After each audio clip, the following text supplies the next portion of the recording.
Hello everyone, welcome back to my YouTube channel. So in day 18 of AWS series, today we are going to understand the concept of S3 bucket versioning, and we will also see what is life cycle rules. So basically, let me quickly give a overview of versioning, then we will see in a demo as well. So in S3, versioning is the same concept which we have seen in a source control version systems, for example Git, where whenever we try to make changes on any of the file and we will check in that file on our version control system, it will create a new copy of that particular file with the new changes. So same concept we have in S3 as well. And life cycle rules are basically a set of instructions which we provide or which we give to AWS, how you want to manage your file over the time. For example, we want, like, okay, after 30 days automatically change my access storage class or storage tier, like from infrequent access to infrequent access, or we want after 30 days move my files to archive tiers to save the cost. So automatically we can manage our files with the help of life cycle rules which we defined on S3. So let me quickly go to my AWS console. So here we will see a first about versioning. So let me go to my bucket. So we have already created a general purpose bucket in the previous video. So I already have one. Let me go inside it. So first thing, to enable a versioning, we have to go to properties, and here you can see bucket versioning. So for now it is suspended. Let me edit it and let me click on enable. So now the versioning has been enabled. So whenever we will upload any file and we will make some changes and then we will re-upload that file, then it will create a copy of the our existing files with new changes. So let me go to object and let me upload here one file. So let me open any of the one file. So here we have a demo.txt file. So here this is a simple content, this is a sample file for S3 demo. So this file we are going to upload on S3, and then we will make some changes on this file and then we will re-upload. Then we will see if we are basically then we will see the versioning is happening or not. So let me close this and let me click on upload, and here I will add my file. So let me copy my file here and let me upload it and let me close it. So if I'll go to my file and if I'll go here versions, so we cannot see any versions. Let me refresh it, because I think previously I have uploaded this file, that's why we are seeing these many versions. So let me close it, sorry, refresh it.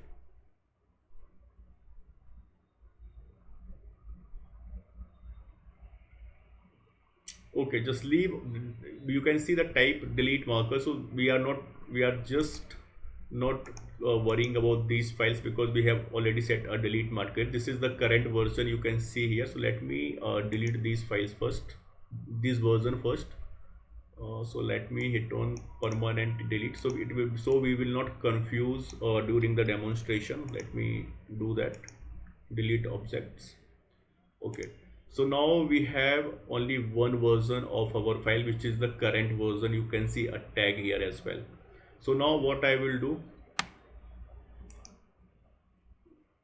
let me re-upload my file. So for that, first we will download this file in our local again, and we will make some changes. Let me add,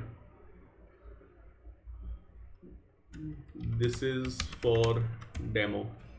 So this line we have added, and let me save it.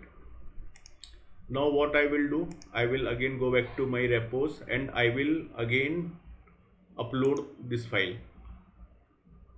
So let me add the files here and let me upload it. Let me close this. So if I'll go back again on my file and if I'll go to versions here, we can see now the current version is this one, the changes which we have applied, and you can see the size as well. Earlier it was 32-bit, now it is 48-bit. So the tag is also, earlier we were seeing the tag on this particular version ID, now we are seeing this particular version ID because this is the latest file or latest changes. So this particular file will have the latest changes which we have applied. Now if you want to download any of the particular file, just select this and download the file in our local system, and you can see the changes as well. So let me go back to the properties. So that's how basically a versioning work in S3. Now we will see a life cycle rules. So for that, what we have to do, we have to go to our bucket and we'll go to a management. So here we can see a life cycle rules. So let me click on create rules. So let me give here name rule 1.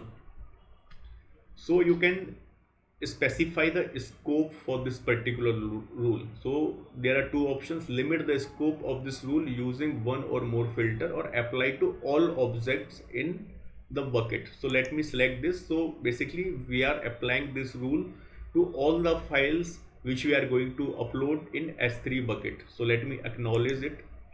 So these are the actions you can see. Transition current version of object between storage classes. This action will move current version. So let me, if I'll select this one, if I'll acknowledge it.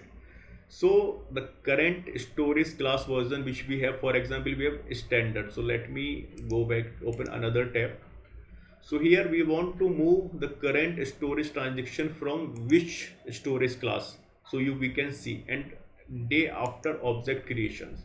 So we can specify, okay, I want in 10 days the current version of storage class. So let me check which one we have. So if I'll go to my bucket here, so we have a storage class standard for this particular object. Now what we want, okay, after 10 days my objects, like what all the objects we have in our bucket, all the objects will move to this particular storage class. So this is standard infrequent access class. So it will basically reduce the cost if we are not using those object of files. So here you can see day 0 object uploaded, day 10 object moved to standard infrequent access class, and we can create rules. So okay, a minimum 30 days is required. Okay, so let me put here 30 days and let me create rule. So what's the benefit of using these rules? You don't need to manually manage your object or your files. You just set the rules, okay, what you want to do with your files.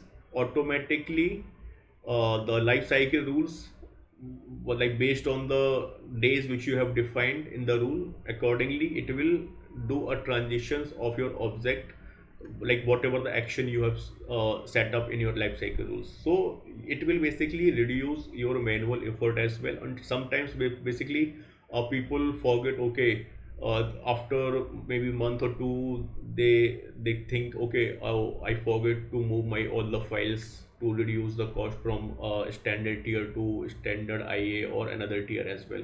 So lifecycle rules help us to automation for these particular files, and it will save us on to reduce the cost as well. So I hope it's clear what is uh, S3 bucket versioning and how basically life cycle rules are work in S3. So that's all for today. See you in next video. Thank you so much.